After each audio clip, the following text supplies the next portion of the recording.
जम्मू कश्मीर के DG accounts and treasuries के बाज़ाबिता notice निकालने के बावजूद, एक ऑर्डर या इंस्ट्रक्शन का एक मैनुअल जारी करने के बावजूद कि आप जीबी फंड क्लेम्स में प्रायोरिटाइज करिए कि किसका क्लेम जेन्युइन है, ज्यादा जरूरी है, पहले उसको क्लेम दीजिए, और जिसका क्लेम जरूरी नहीं उसको क्लेम आप बाद में दीजिए। और उसके अलावा भी वक्तन फवक्तन directions DG accounts and treasuries की तरफ से जीबी फंड क्लेम जिस डिपार्टमेंट में जिसने किया है, ट्रेजरीज को इंस्ट्रक्शंस जाती रहती हैं। लेकिन इन इंस्ट्रक्शंस के बावजूद खबर यह मिल रही है कि जम्मू कश्मीर पुलिस के जवान और कुछ जम्मू कश्मीर पुलिस के ऑफिसर्स जिन्होंने जीबी फंड क्लेम के लिए एक लंबे समय से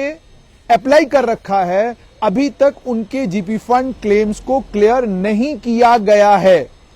और ये बात सिर्फ जम्मू कश्मीर पुलिस की नहीं है, बल्कि ट्रैफिक पुलिस और अन्य विभागों के साथ भी यही हाल है कि जहां किसी ने जीबी फंड के लिए क्लेम करा हुआ है, time frame GB fund claim का चूंकि कोई दिया नहीं गया है, हालांकि इसे भी Jammu Kashmir public service guarantee act के तहत कवर किया जाना चाहिए था और एक टाइम फ्रेम सेट किया जाना चाहिए था कि कम से कम 1 महीना और मैक्सिमम 3 महीने के अंदर अंदर जो है वो क्लेम जो है किसी भी क्लेमेंट को दिया जाना चाहिए। एक मिसाल मेरे सामने आई कि कोई महिला पुलिस कर्मी है, उनकी बेटी की शादी थी, उन्होंने जीबी फंड के लिए क्लेम करा, लेकिन उन्हें वक्त पर क्लेम नहीं मिला। नतीजा ये निकला, शादी हो गई, उन्हें कहीं से कर्जा लेना पड़ा, पैसे लेने पड़े और उसके बाद जाकर उन्होंने शादी की। और आप जानिए अभी तक उनका जीबी फंड का क्लेम जो है वो रेम्बर्स नहीं किया गया है, उनको जीबी फंड अभी तक नहीं दिया गया है।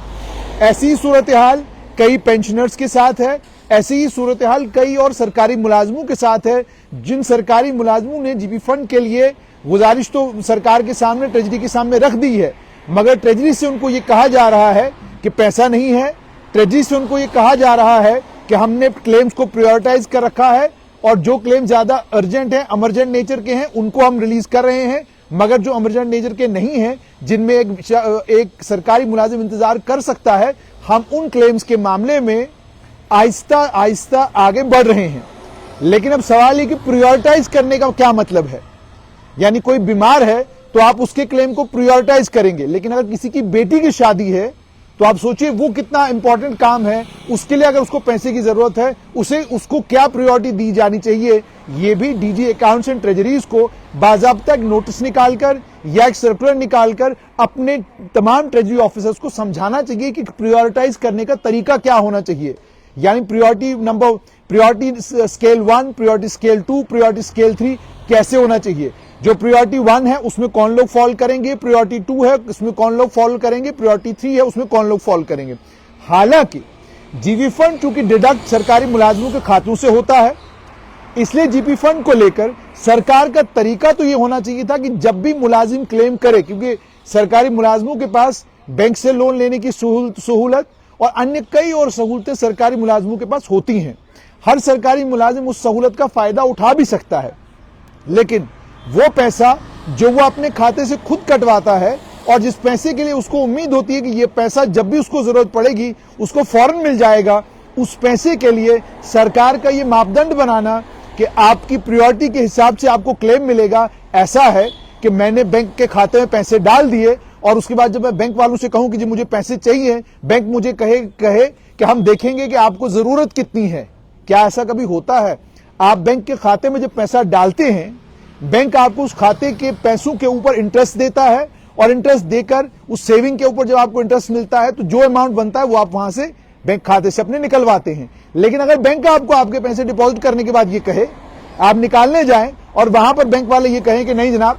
आपको फिलहाल पैसों की जरूरत नहीं है, आपके मुकाबले में दूसरे शख्स को जरूरत है, पहले उसको देंगे बाद में आपको देंगे, तो क्या आप ऐसे बैंक में अपना खाता रखना चाहेंगे? जाहिर सी बात है ऐसे बैंक में आप अपना खाता नहीं रखना चाहेंगे।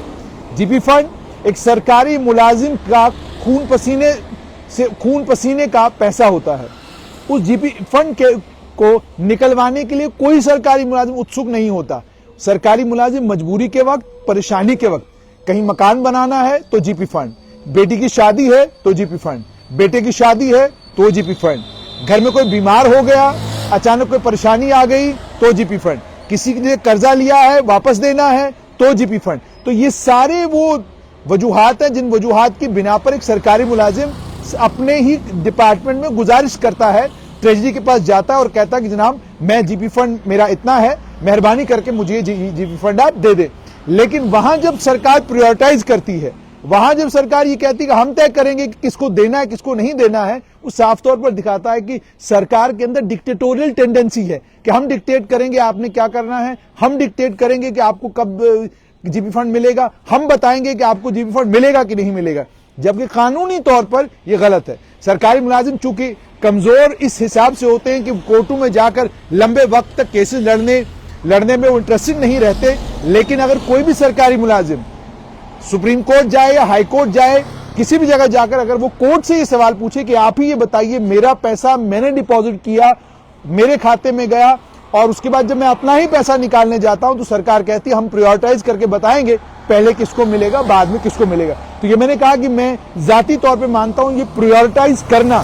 सरकारी मुलाजिमों के हक के साथ हक तलाफी करना है। लेकिन दूसरी तरफ अगर सरकार ने प्रायोरिटाइज करने का कानून बनाया ही है तो उस प्रायोरिटाइज करने के कानून में प्रायोरिटी स्केल जरूर होनी चाहिए कि प्रायोरिटी स्केल 1 में कौन है, प्रायोरिटी स्केल 2 पे कौन है, प्रायोरिटी स्केल 3 पे कौन है। वो इसलिए क्योंकि मान लीजिए वाकई सरकारी खजाने में पैसा नहीं है, वाकई सरकार हमारी गरीब है, तो अगर सरकार गरीब है खजाने में पैसा नहीं है तो फिर प्रायोरिटी एक आम जम्मू कश्मीर का नागरिक भी समझ सकता है। तो अगर प्रायोरिटी आम जम्मू कश्मीर के नागरिक को समझनी है तो उसमें स्केल का होना बहुत ज्यादा जरूरी है ताकि सरकारी मुलाजिम को पता हो कि अगर मैं इस स्केल में फॉल करूंगा तो मुझे जल्दी जीपी फंड मिलेगा और अगर मैं इस स्केल में फॉल करता हूं तो मुझे जीपी फंड नहीं मिलेगा, मैं किसी और तरीके से इस पैसे के अरेंजमेंट करने की कोशिश करूंगा और उसके बाद वहां पर इतना टाइम फ्रेम रख लूंगा ताकि जिस समय मुझे जीपी फंड मिले मैं वो पैसा वापस कर सकूं। तो फिलहाल खबर ये कि बहुत सारे जम्मू कश्मीर पुलिस के जवान, जम्मू कश्मीर पुलिस के ऑफिसर, अन्य कई और विभागों के सरकारी मुलाजिम आज भी ये शिकायत कर रहे हैं कि जीबी फंड के लिए उनने एप्लीकेशन तो डाली है मगर ट्रेजरी से खबर ये आ रही है कि पैसा नहीं है।